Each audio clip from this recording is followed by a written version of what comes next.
The stars glittered like cold diamonds against the deep black of space. Inside the massive diplomatic shuttle, Kai Park sat next to his daughter, watching her fingers dance across a holographic language translator.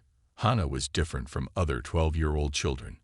While most kids her age played video games or watched cartoons, she could speak 7 alien languages and understand complex communication patterns that even most diplomats couldn't grasp. "Dad," Hana whispered, her eyes bright with curiosity, "did you know the crawl language has over 300 different ways to express temperature? Each variation tells a story about how they experience heat and cold." Kai smiled. His daughter was a linguistic genius, and her presence on this diplomatic mission was no accident. The United Earth Diplomatic Corps had specifically requested her unique skills. At just 12 years old, Hana was already changing how humans communicated with alien civilizations. Beside them, Alina Rodriguez checked her communication devices. As the lead diplomat, she was responsible for maintaining peaceful relations with the Orcs Confederation. The mission was delicate. Humans were still relatively new to interstellar diplomacy, and every interaction could either build trust or create massive misunderstandings. The shuttle approached the massive space station that served as the Orcs Confederation's primary diplomatic hub. It was a marvel of engineering, shaped like a massive silver wheel spinning slowly against the backdrop of stars. Hundreds of smaller ships moved around it like busy insects, each carrying delegates, traders, and diplomats from different parts of the galaxy.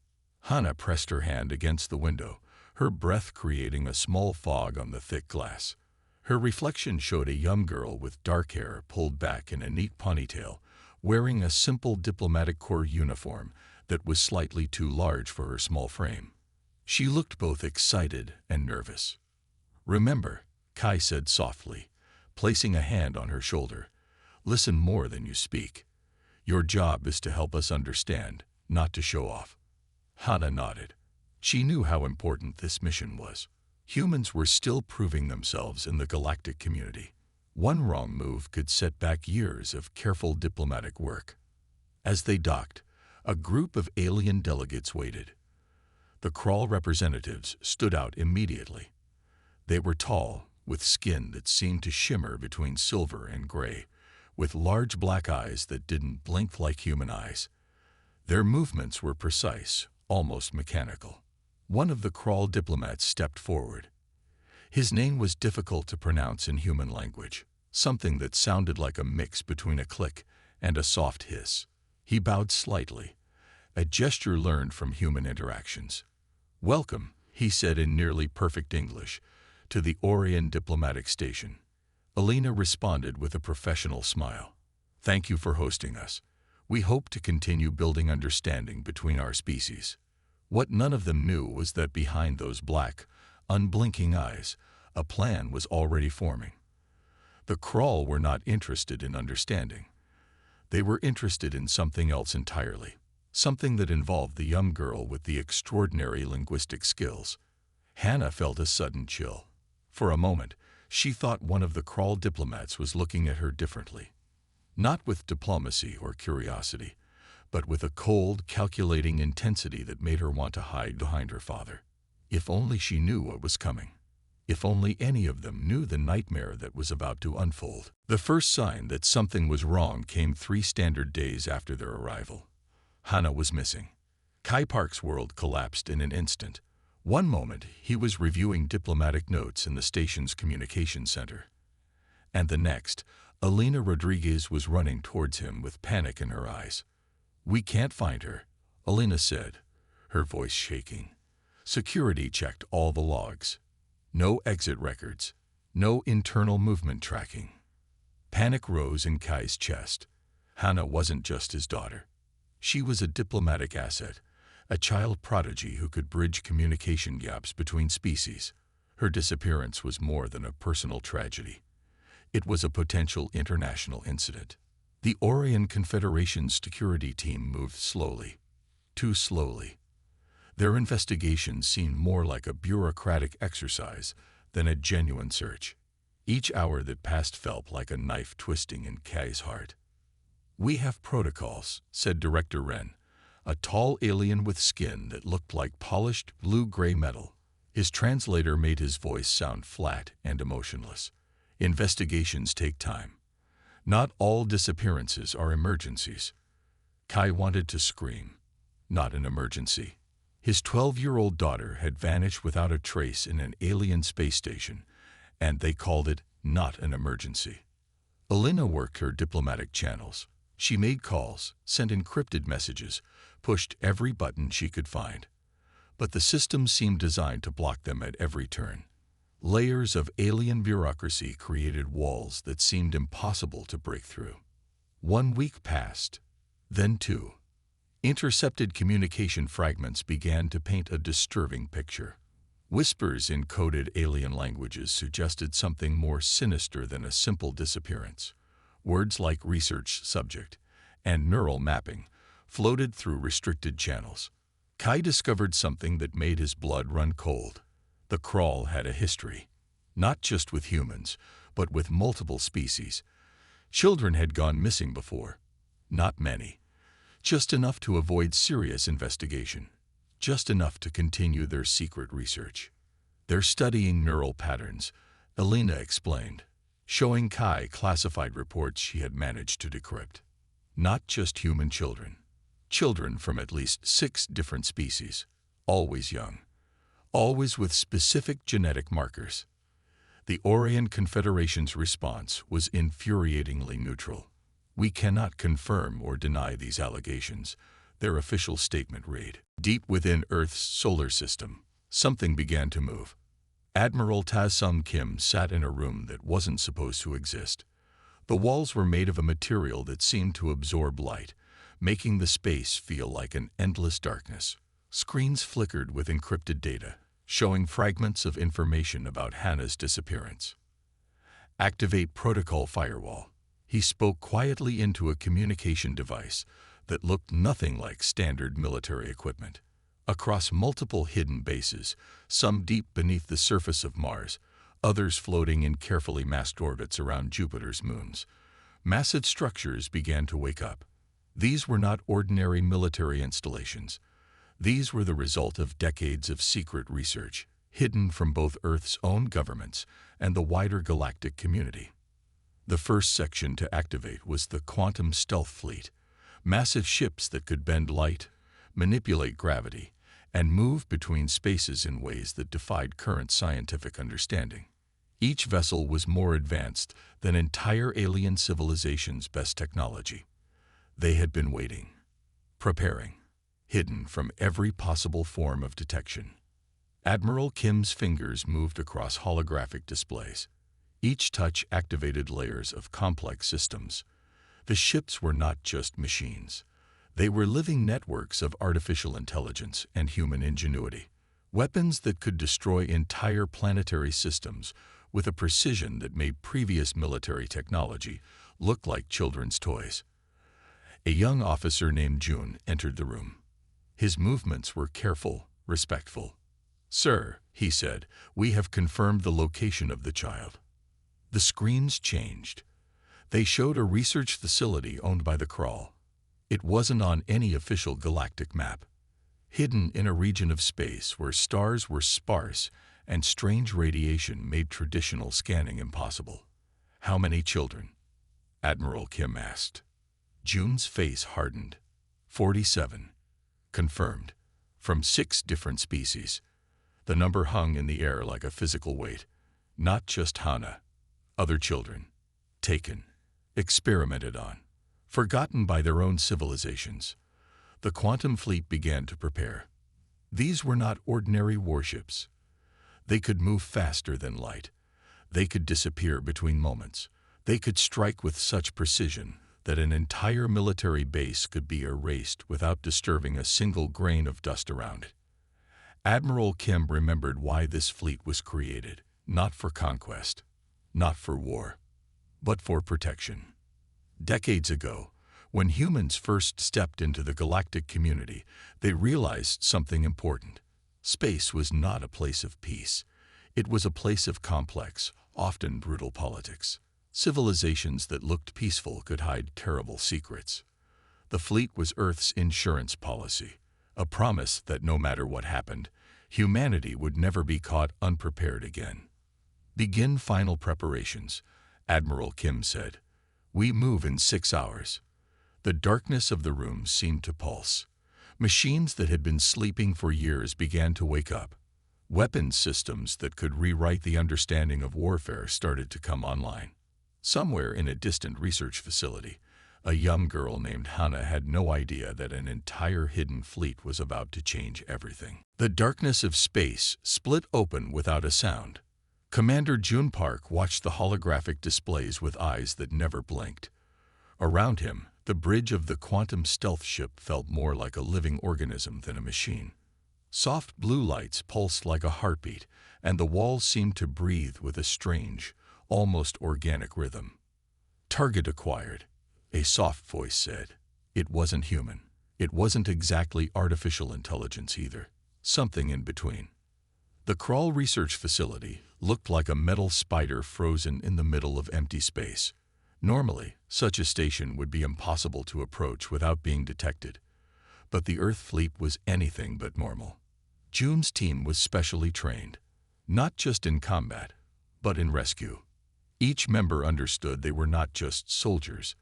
They were rescue workers, protectors, scanning for life signs, another voice reported. This one came from an AI system so advanced it could read emotional states through quantum energy signatures. The facility's defenses were impressive. Multiple layers of protection that would have stopped any known military in the galaxy. Shields that could deflect entire missile barrages. Sensor systems that could detect the tiniest movement from light years away. They meant nothing to this fleet. The quantum ships moved like ghosts. They didn't just become invisible. They existed between moments, sliding through space-time in ways that made traditional physics look like a child's drawing. 1 second, they were millions of kilometers away. The next, they were inside the facility's most secure zones. Hannah was in a small room. It wasn't a cell. It was a research chamber. Cold white lights, metal tables, strange machines that looked more like torture devices than scientific equipment. She wasn't alone. 46 other children were there. Some from species humans had never even heard of. Small bodies connected to machines. Their eyes were open, but they didn't seem to see anything. The rescue team moved with incredible precision. Each member knew exactly what to do. No wasted movements. No unnecessary violence. "We're getting you out," a team member said to Hannah. His voice was gentle, kind. Hannah looked up. Her eyes were different. Not broken, not defeated. Something else. She had been studying her captors. Learning. Understanding. "The machines," she said quietly. "They record everything." The team understood immediately. This wasn't just a rescue. This was evidence gathering. Outside the facility, quantum ships began their silent work. Not destruction. Something more precise. They were collecting every single piece of data. Every record. Every terrible piece of evidence about what had been happening in this place. The Krull would soon learn that humanity's response would be more than just a military action. It would be a complete exposure of their crimes. June watched as Hannah was carefully moved. She wasn't just a victim. She was a witness. A survivor. "All children secure," the AI system announced. And then, as quietly as they had arrived, the quantum ships began to move, carrying 47 children, carrying the truth. The first strike happened in less than a minute. Across 3 different star systems, Krull military installations simply stopped existing.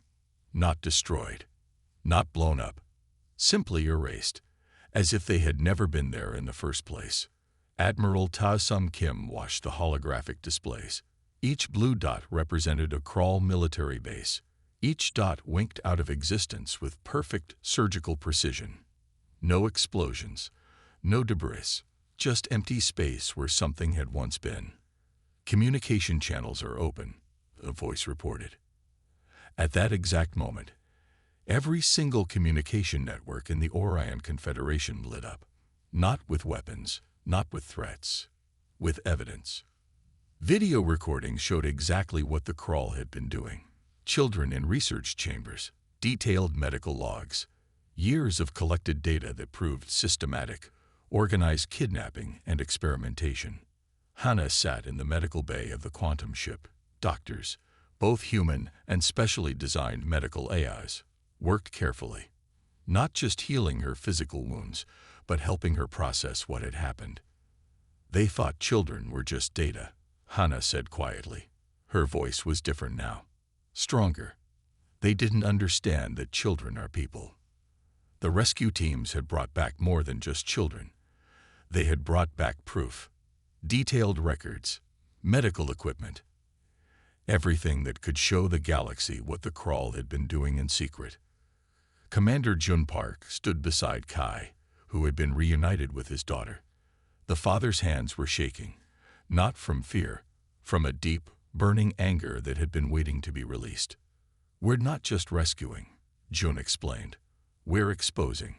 The Orion Confederation's communication networks were flooding with information. Diplomatic channels that had been calm and controlled for years suddenly became chaotic.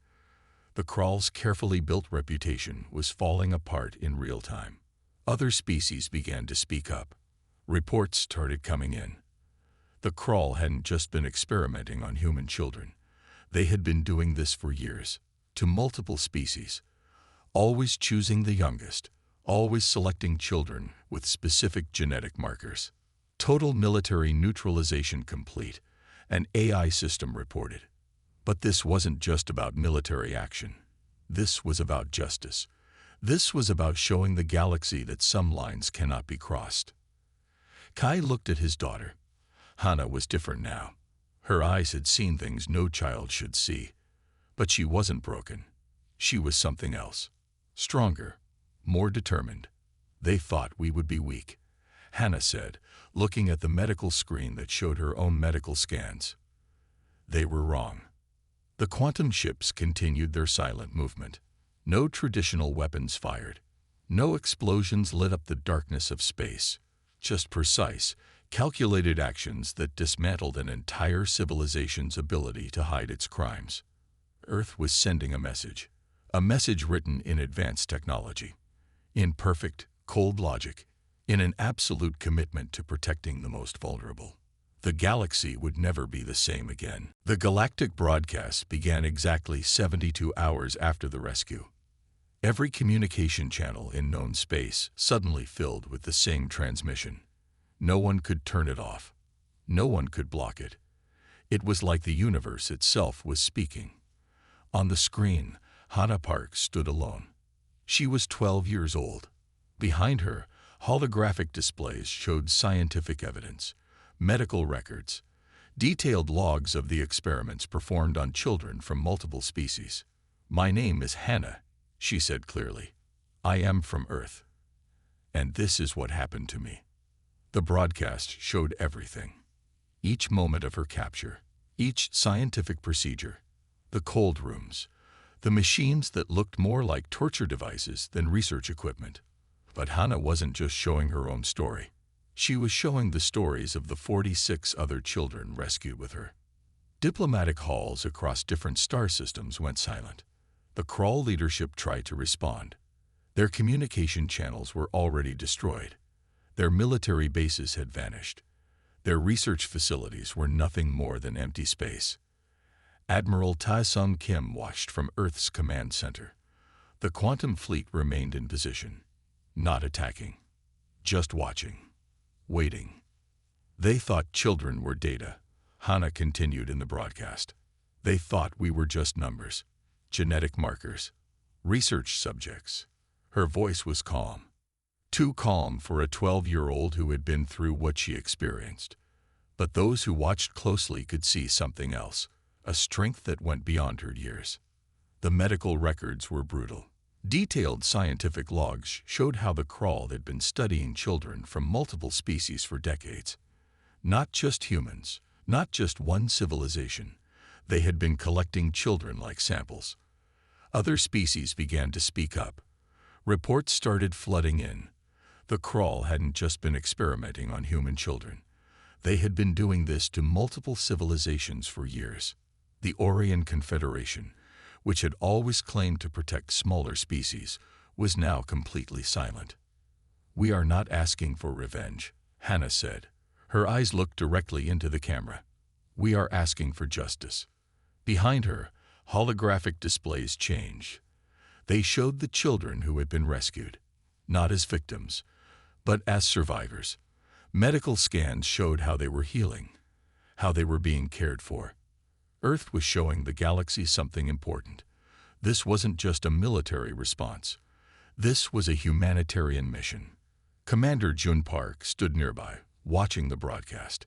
He knew what this meant. This wasn't just about one rescue. This was about changing how the galaxy treated its most vulnerable members. The broadcast continued. Hours of evidence, thousands of scientific logs, medical records, detailed proof of what had been happening in secret. No one could look away. No one could deny what was happening. The galaxy was watching, and Earth was making its statement very clear. Some lines cannot be crossed. Some actions cannot be forgiven. And some stories need to be told. The Crawl tried to fight back. Their remaining ships gathered at the edge of a star system, a massive fleet that would have terrified any other civilization in the galaxy. Thousands of warships, each one capable of destroying entire planets. They thought they could intimidate Earth. They were wrong. Admiral Ta-Sum Kim watched the approaching fleet with calm eyes. "Activate defensive protocol," he said softly. What happened next would be remembered as the shortest war in galactic history. The quantum ships of Earth's hidden fleet moved differently. They didn't just appear. They existed between moments. 1 second, empty space. The next second, surrounded by Crawl ships. No weapons fired. No traditional explosions lit up the darkness of space. Instead, the Crawl ships simply stopped working. Their advanced technology went dark. Engines died. Communication systems crashed. Weapon systems became nothing more than cold metal drifting in space. It wasn't destruction. It was complete technological neutralization. "They never understood," Commander Jun Park said to the bridge crew. "Technology is just a tool. Compassion is the real weapon." Hannah sat in a special room designed for rescued children. Around her, kids from different species were healing. Some were playing. Some were talking. Some were just sitting quietly. But they were safe. The medical team was special. Not just human doctors, but AI systems designed to understand trauma across multiple species. They knew how to help children who had been through things no child should ever experience. "We're not victims," Hannah told a young alien child sitting next to her. The child had blue skin and 3 eyes. "We're survivors." Back in the command center, Admiral Kim reviewed the data. The Crawl's entire technological infrastructure was being dismantled. Not destroyed, carefully taken apart. Every piece of research, every database, every secret facility. Earth was showing the galaxy something important. This wasn't about revenge. This was about stopping a system that thought it could harm children. Diplomatic channels across the galaxy watched in shock.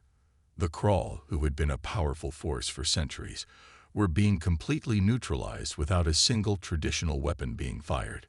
Total technological shutdown complete, an AI system reported. The Crawl leadership tried to communicate. Their messages were simple: demands, threats, pleas for negotiation. Earth's response was equally simple. The broadcast of evidence continued. The medical records of the children. The detailed logs of years of illegal experiments. Some lines cannot be crossed. In the medical bay, Hannah looked at her father. Kai Park's eyes were different now. Not angry, not sad. Something else. A quiet determination. "We protect our own," he said quietly. The quantum ships continued their silent work.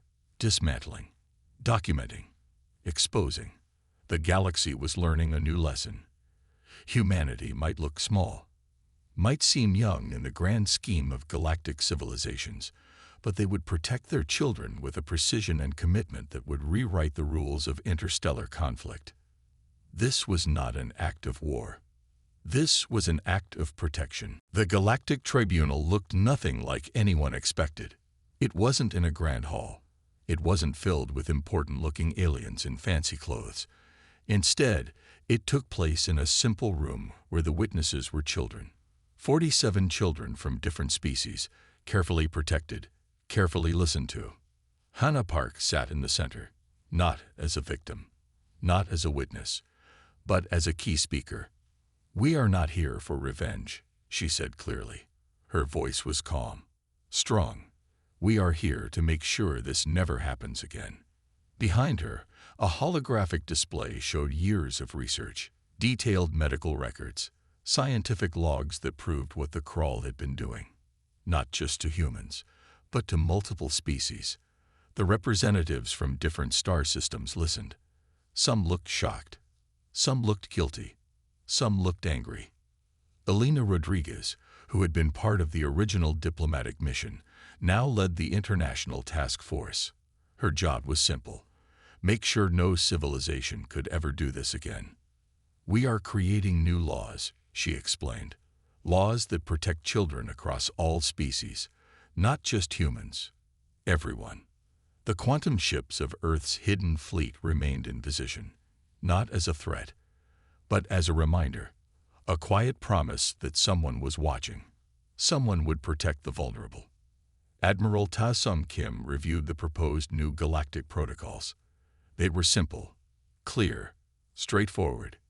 Any civilization that was found to be experimenting on children would lose all technological support. Their communication systems would be blocked. Their research would be erased. Their ability to participate in the galactic community would end. "This is not punishment," the Admiral said. "This is protection." Kai Park watched his daughter. Hannah had changed.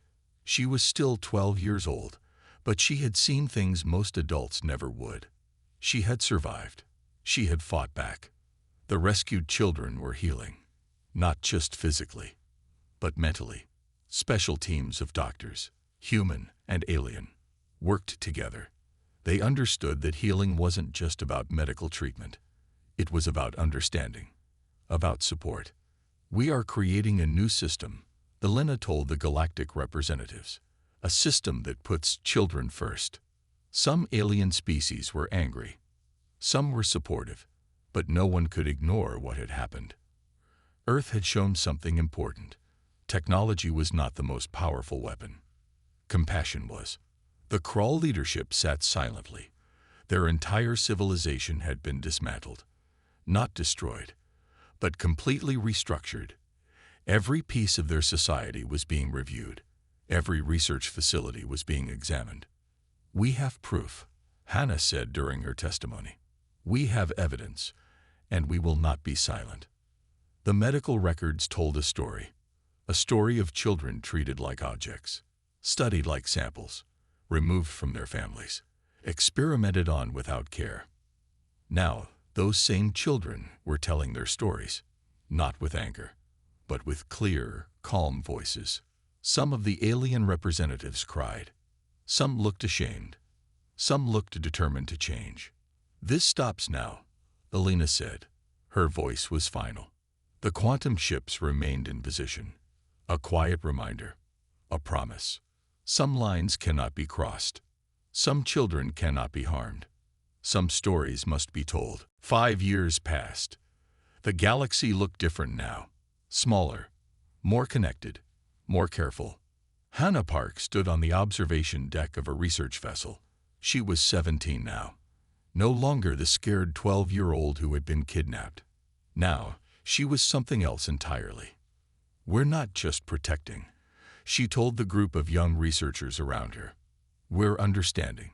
The vessel was special, filled with children and young adults from different species who had been rescued. Now they were becoming something more. Researchers, diplomats, guardians. Admiral Ta Sung Kim watched from a distance. The quantum fleet remained hidden, but always ready, always watching. Earth had changed how the galaxy worked. Not through military might, not through violence, but through a simple idea. No child is just a number. No child is just data. The technologies developed during the conflict with the Crawl were now being used for healing, for understanding, for connection. Medical systems could now communicate across species. Research protocols were completely rewritten. Every scientific study now had strict rules about consent, about protection, about dignity. Kai Park worked with the new Interstellar Child Protection Agency. His job was simple: make sure what happened to his daughter never happened to anyone else. "We're building bridges," he often said, "not walls." The rescued children had become something unique. Not victims, not survivors, but guardians. They understood something most adults didn't: the importance of protecting the vulnerable. Hannah was studying something new. Not just languages, not just communication, but how different species could truly understand each other. Her research was changing everything. Technology is just a tool, she would tell her students. Compassion is the real power. The quantum ships remained hidden, but their technology was slowly changing everything. Medical systems, communication networks, research protocols. Earth had shown the galaxy something important. True strength isn't about how many weapons you have. It's about how you protect those who cannot protect themselves. Elena Rodriguez now led the Galactic Cooperative Council. Her mission was clear: build systems that protected all children, no matter their species, no matter their location. "We are not just humans," she would say. "We are guardians." The Crawl were gone, not destroyed, restructured. Their entire civilization had been rebuilt, transformed, given a chance to become something better. In research centers across multiple star systems, the rescued children worked together. Some became doctors, some became diplomats, some became teachers, but all of them understood one thing: no child is just a number. Hannah looked out at the stars. She remembered the cold rooms, the machines, the experiments. But that wasn't her whole story. She was more than what had happened to her. "We changed the system," she would say, "from the inside." The quantum ships continued their silent watch, not as weapons, but as protectors. Some stories don't end with destruction. Some stories begin with understanding. Some stories change everything.